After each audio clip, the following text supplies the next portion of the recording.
தமிழகத்தின் டாப் 5 பணக்கார மாவட்டங்களை பார்ப்போம். ஆலைகள், உற்பத்தி, தொழில்துறை, ஏற்றுமதி, விவசாயம் என மாவட்டத்தின் மொத்த வருமானத்தையும் ஒன்று கூட்டி, அதனை அங்கு வாழும் மக்களின் எண்ணிக்கை கொண்டு வகுத்தால், சராசரியாக தனி நபர் வருமானம் தெரிந்துவிடும். அதில் எந்த மாவட்டம் மிகுதியாக இருக்கிறதோ, அதுவே பணக்கார மாவட்டமாகும்.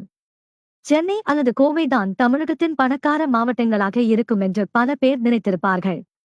ஏனென்றால் இவ்விரு மாவட்டங்களில்தான் தொழில் வளர்ச்சி மற்றும் வேலை வாய்ப்பு அதிகம் காணப்பட்டு வருகிறது. ஆனால் தமிழகத்தின் டாப் 5 பணக்கார மாவட்டங்களில் சென்னையும் இல்லை, கோவையும் இல்லை. பல்வேறு தொழில்துறை நிறுவனங்களும் உற்பத்தி ஆலைகளும் மேலை நாட்டு கலாச்சாரத்துடன் அதிக சம்பளம் பெற்று வாழும் மக்கள் சென்னையில்தான் அதிகம் இருந்தாலும், எந்த அளவிற்கு வளமான மக்களை கொண்டுள்ளதோ அதே அளவிற்கு ஏழை மக்களையும் நடுத்தர மக்களையும் கொண்டுள்ளது. அதிகப்படியான மக்கள் இங்கு வாழ்வதால் தனி நபர் வருமானம் குறைகிறது. அப்படி என்றால்